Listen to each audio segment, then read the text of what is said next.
Welcome to the Unstoppable CEO podcast with Steve Gordon.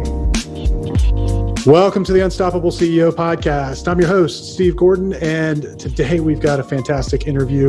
I've been looking forward to this for a while. I'm talking with Liz J. Simpson. She is a self-described millennial obsessed with all things business and personal growth. After a decades-long career in sales, she fled corporate America and really began pursuing fulfillment. And she's got a really eclectic journey, which includes writing a book on self-discovery and creating a global domestic violence awareness movement. And I think she'll tell you that she never really expected that journey to bring her right back to where she started, which is in B2B sales. And so she is now the founder of Stimulyst. They're a B2B sales consultancy. She's helped clients close as much as $2.3 million in new sales in 18 months, all by leveraging authenticity and some business smarts and a consultative sales approach. So we're going to have a fun conversation today, and we're going to geek out a little bit on marketing. So hang on for that. Liz, welcome to the Unstoppable CEO. Really glad to have you here. Excited to be here. We're going to have some fun. Thank you for having me, Steve.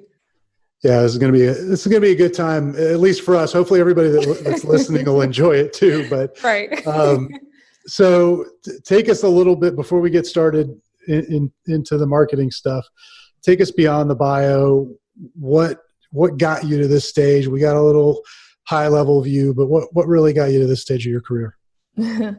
Okay, big question. So really, I went to a Big Ten university, found myself in a domestic violence situation where I had to leave college, and I was a single mother. So I found myself turning to sales by necessity. As I believe most people with sales careers say, most of them identify with the fact that life led them to sales. It wasn't necessarily the end goal. So I ended up falling into sales and really loved it. It felt, I have a performer mentality sometimes. I felt like I got to meet all different types of people and different personalities. But after about 10 years in corporate sales, I found something missing. And so I left corporate America, and as you talked about in the bio, really became obsessive about neuroscience, peak performance, human behavior. I launched a global domestic violence awareness movement. That was my time to give back, to really fulfill a gap in my life, to really be in service. But then in that time, I was brought into a couple agencies to help advise them on digital marketing and sales. And it was mind-blowing for me how many business owners really just had an aversion to business development and sales, or really just weren't being given the tools to really focus on new client acquisition. So that became my next passion, is I really want to empower entrepreneurs and leaders with the skill sets to go out there, get their money, and close high-value clients. Yeah, that is a particular challenge. I know that you followed some of our stuff. We write about it all the time because the group of folks that we serve, just they usually got trained to do some type of service. Right. That was super high level training, and they've got graduate degrees and professional degrees and all of that.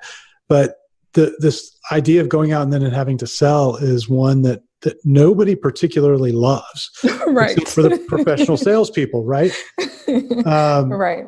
Yeah, and that was kind of my journey as well. I came up in a technical background and sort of had to learn to really embrace and enjoy it, mostly because of the results that it produces. But yeah, to me, that's a fantastic observation. I think that people just most business owners aren't tuned in enough to business development. They know they need to do it.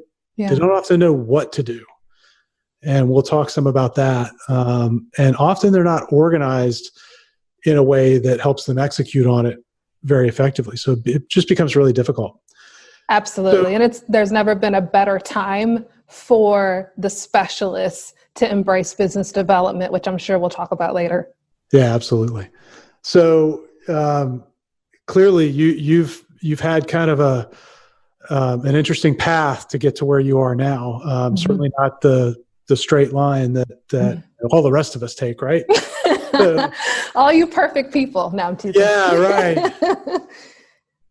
If you believe that, I got some swampland down here in Florida. No, trust me. I've spoken to enough people. I understand that all of our journeys are truly eclectic when we start telling them. Absolutely. And that's why my favorite part of the podcast is what we're about to get into. It's also the part that we get the most feedback on. And I would love for you to share with everybody that's listening, as you reflect on some of the challenges that you've had, what are some of the ways that you've used mindset or used habit to really persevere and push through when things weren't going your way? Absolutely. What's interesting is that I stayed in a corporate sales career for 10 years because there were things about it that I really loved. But around the time that I left, I was burnt out. And I started to believe the narrative of society that it just wasn't a career to be proud of. And that's why I left, because I thought leaving that would provide fulfillment. And when I left corporate, as tongue-in-cheek as it sounds, I realized that I had chased a definition of success.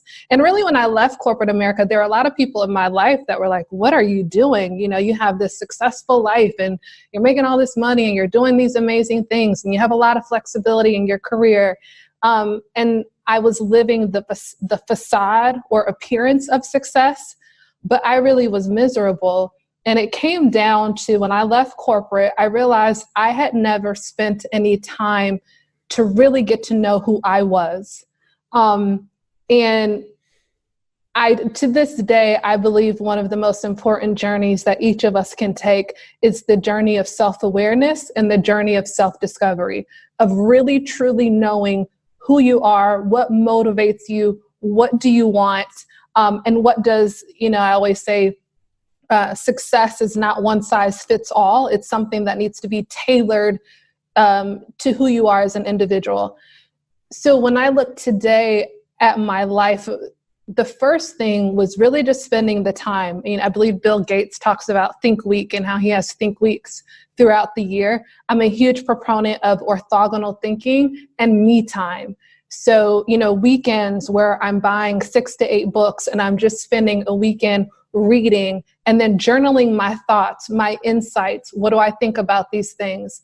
Meditation was huge, just to really silence the noise, because we're in such a fast-moving society, economy. Everything's just changing rapidly, but taking the time with yourself to get to know yourself and to think about what's happening in business and in life, to really steer the path and make sure that, as they say, you're kind of working on yourself and the business instead of always working in it.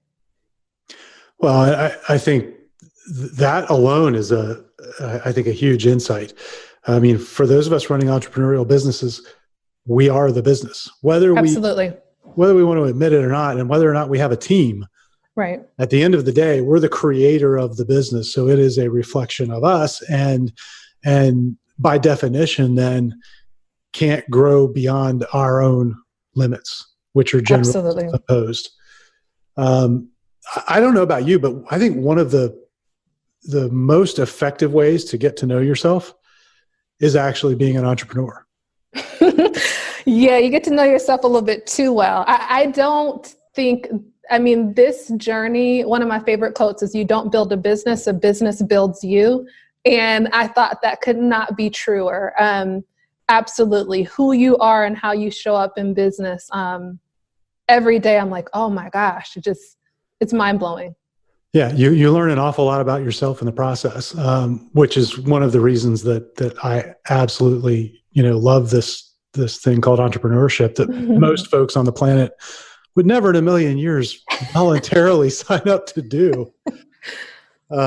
So I think those are huge insights. And, it's funny. So I'm a good bit older than you. I'm not a millennial. I came into the business world in the mid 90s and I grew up in the 80s.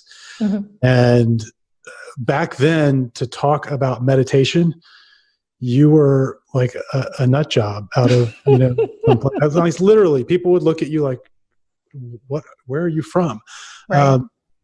And I'm thankful that that's changed because, you mentioned the noise. Mm-hmm. And I think for this kind of a role in life, there is so much noise, and often your own head can become this sort of echo chamber. So help us understand for you, like, how have you used meditation in that way? And for somebody who is hearing this, what are some things that might push them forward to actually start that habit? Absolutely. And I resonate with what you said. I wrote a book in the time that I left corporate America. I spent a lot of time in solitude, and I wrote a book on self-discovery and just spent a lot of time meditating. And even in the book, I joke about how I thought it was ludicrous. I'm a high D, I'm a high achiever on my personality profile. So I'm a doer, I'm a get stuff done type personality. And so the idea of sitting quietly in a corner being the answer to all of my prayers, I thought it was hilarious until I tried it. And then it was really powerful for me. So I joke the first time that I tried meditating, I woke up 20 minutes later with slob on my face because I fell asleep during it. I've done that. I'm like, oh, it's just nap time. But what I found over time is, as I took it seriously, is subconscious, just clarity. I don't have a better way to say it. Complete clarity on direction. A lot of times I would find myself randomly getting answers to things that I was mulling over, peace, tranquility, confidence, rest. I mean, there's so many benefits. If you just, at this point, because it is more of a accepted practice, if you look into the benefits of meditation, I mean, everything from reducing stress, chronic ailments, there's so many benefits of it.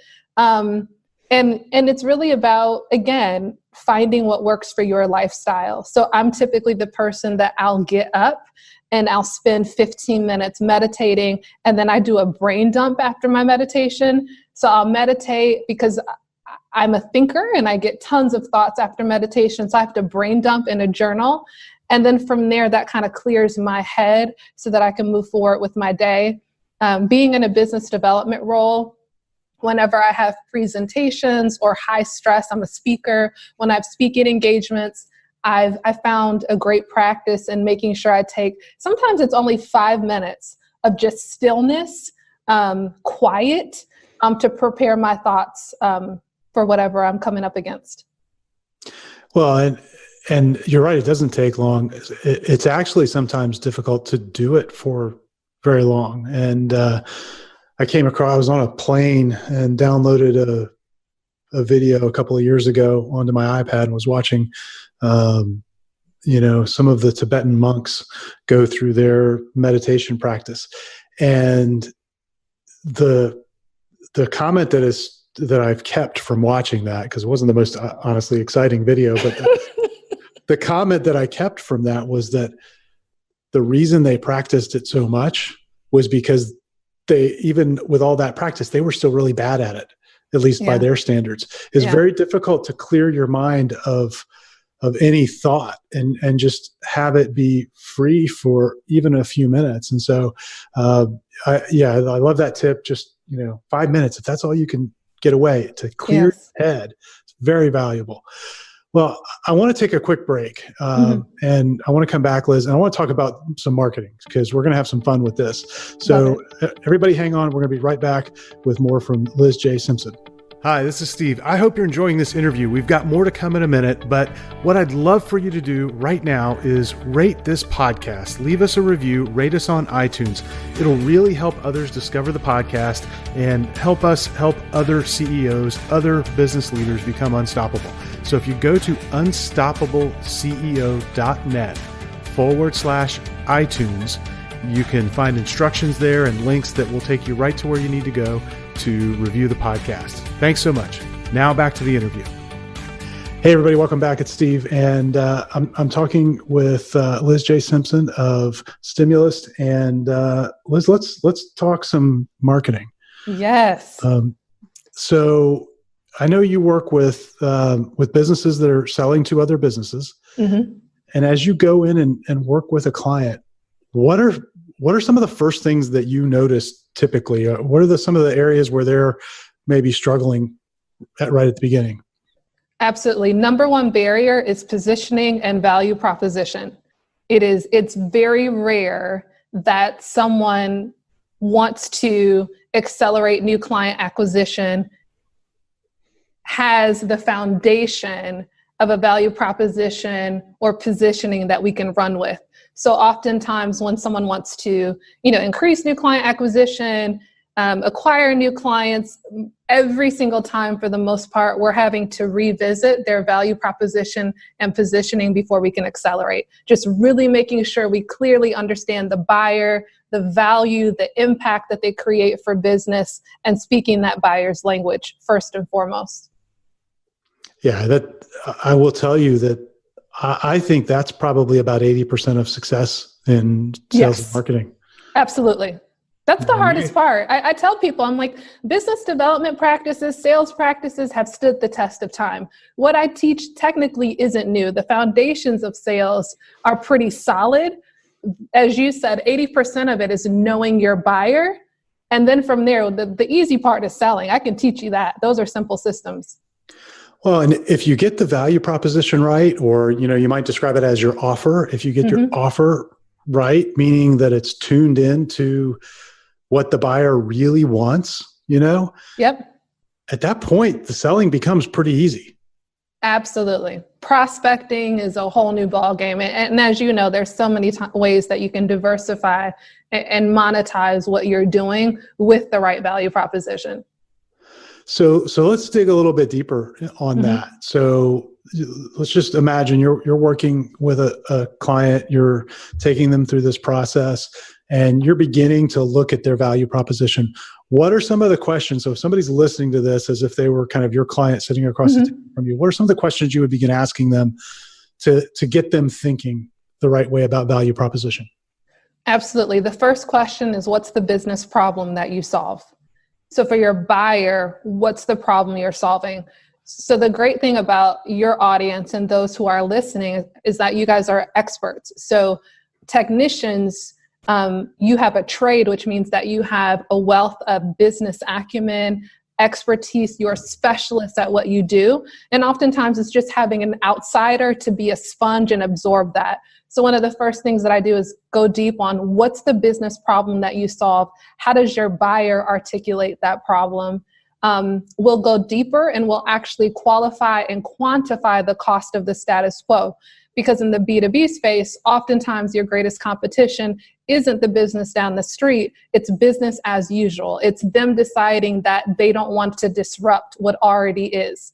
So being able to understand the problem you solve, qualifying that problem, what does it look like, what are the symptoms of that problem, and then quantifying it so that you can understand the true value of the impact that you create for businesses. So that's just the first question that we dive deep into.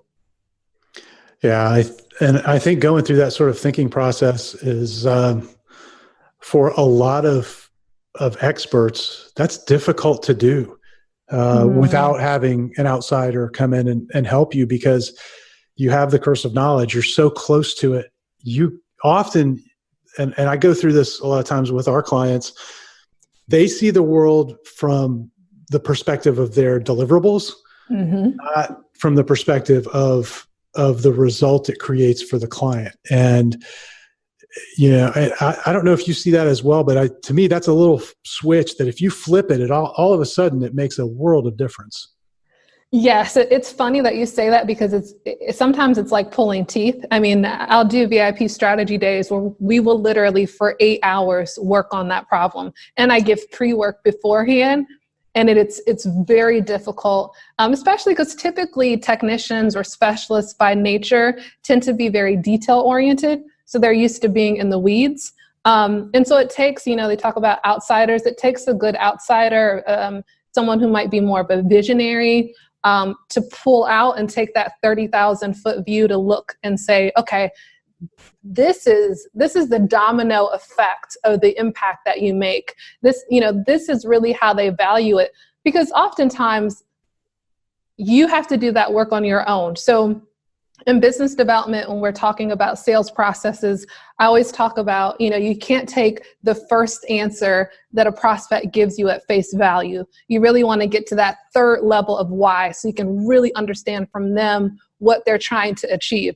So oftentimes, if you haven't gone deep in your business development process, or if you're not going deep in your engagements, you may have never heard a client really tell you the value of the impact you're making. So sometimes it takes doing research, looking at industry publications to really understand what they're trying to achieve, and the value of what you offer. And so to your point, a lot of times an outside consultant or someone in your network can be a great way to frame that for you and better understand. And also when you talk about us being the business owner, sometimes there's some humility or imposter syndrome that shows up, and sometimes we shrink from the massive value that we create for our clients.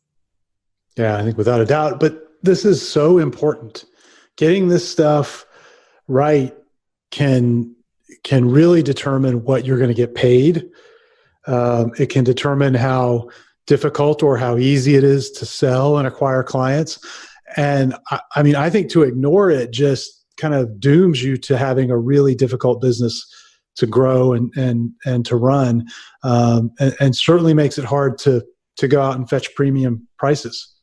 Absolutely. You become a commodity because you sound like everyone else. You're using the same language. It's really sad. It really commoditizes the value that you bring. So, all right, with our imaginary client here, you've solved now the problem of the value proposition and the positioning. So once you've got that done, where do you go with them next? Sure. So once the value proposition is completely done, and there's typically 8 questions I ask to nail that down.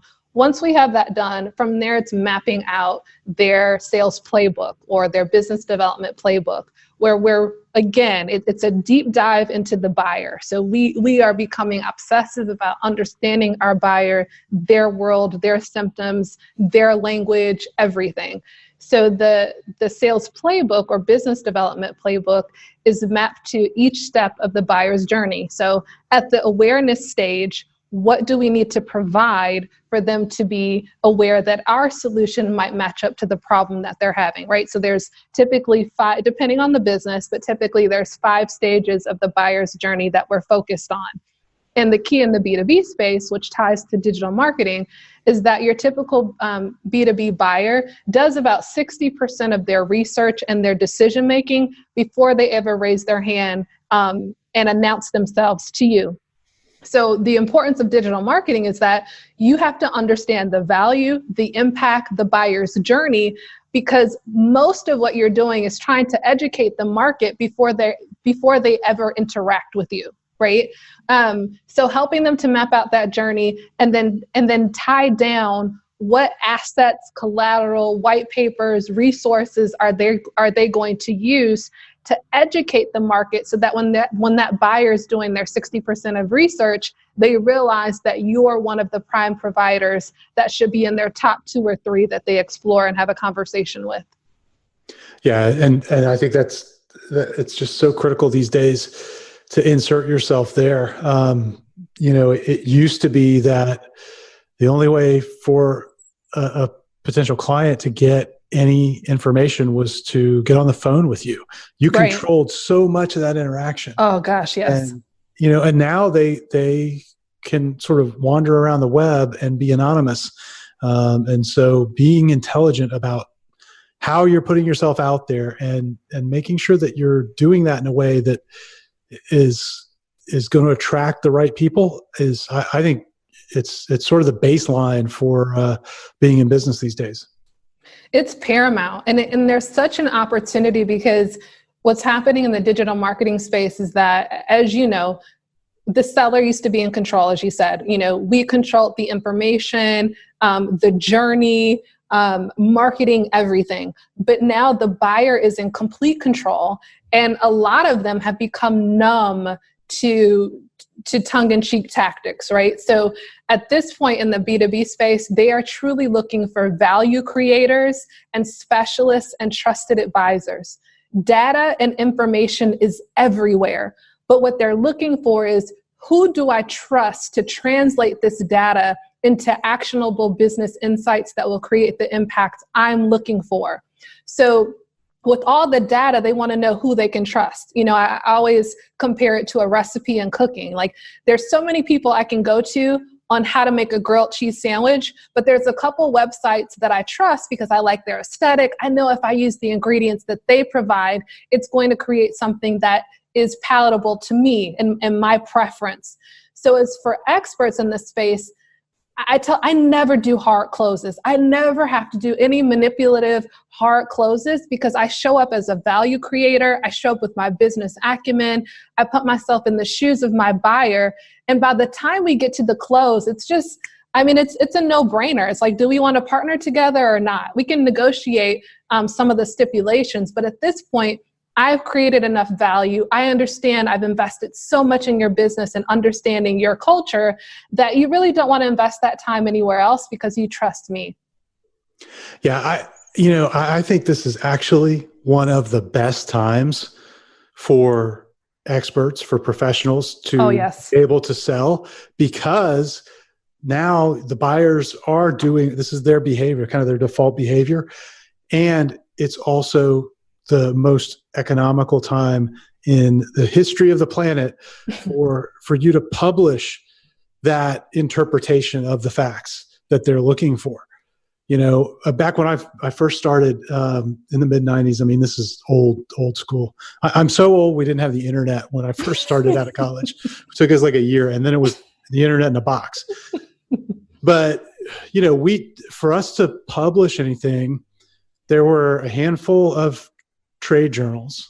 Mm-hmm. So not a lot of inventory like there is infinite inventory now of publication space. Mm-hmm. And we couldn't easily create our own. So you had to network your way in to meet an editor somewhere and hopefully build a relationship with them, and then create really, really good articles if you wanted to get published. And you had to hope that they picked you for that particular issue. And if you got one article published a year, you were doing pretty good, you know, in that particular publication, you know? And so if you were in a B2B space where there were only 2 or 3 trade journals, there just wasn't that much that you could do there unless you worked your way into getting a column. And that was usually pretty challenging.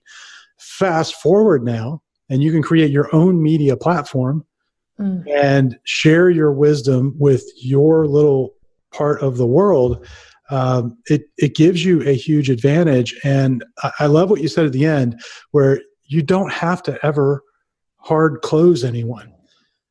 You know, to me, this now makes sales easy and accessible for all of us normal human beings that weren't born to sell.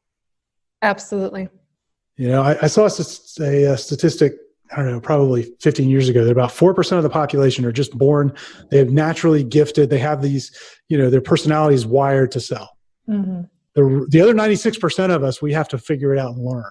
It's a learned skill set. And I tell people that all the time, because when I left corporate, I was burnt out from sales. And really, digital marketing is what made me fall back in love with sales, because I just realized it changed the game. Now, I don't have the same story as you for sure, but when I started my career in sales, you know, I've done everything from door to door and call centers, and I was horrible at it.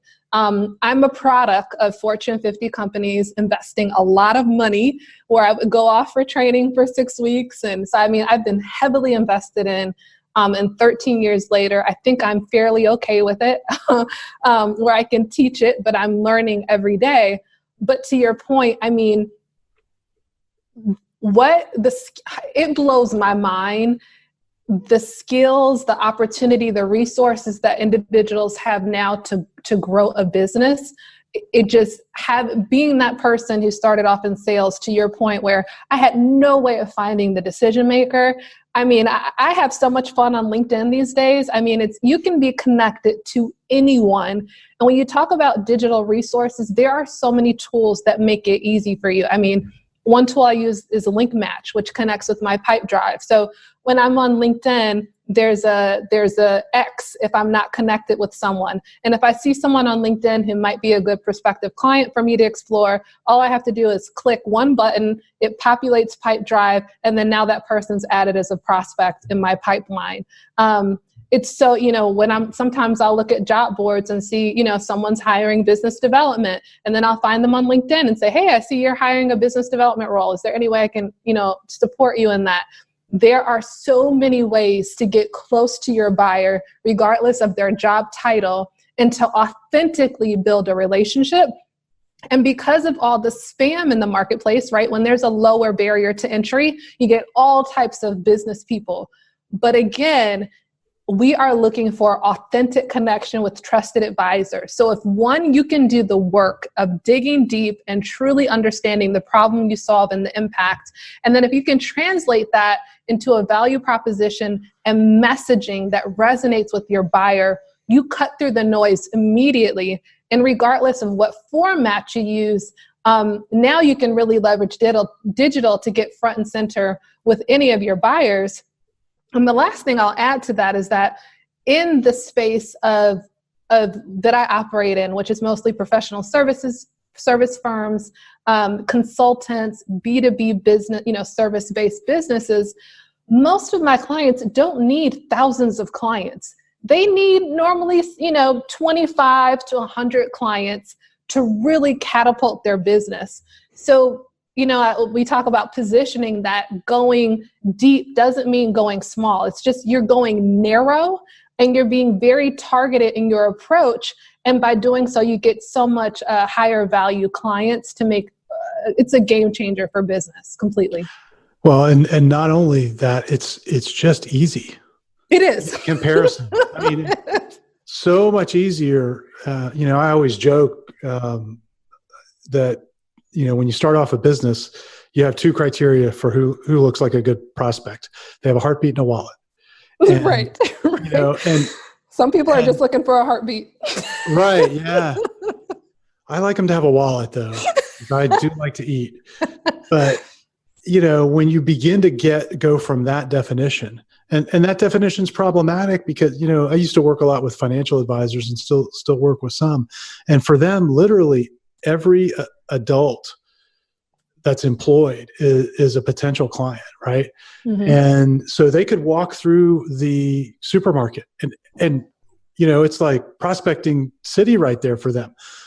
Except that there are all of these things that wouldn't be really a good fit for mm-hmm. them. And so when you start to focus in, like you're advocating, and you get really specific, the job of attracting clients becomes so much easier because you now are talking to a specific group of people, and it's a small specific group, and you can identify their qualities, and it just becomes infinitely easier when you do that. But I don't know about you, a lot of business owners, you have to drag to that kicking and screaming.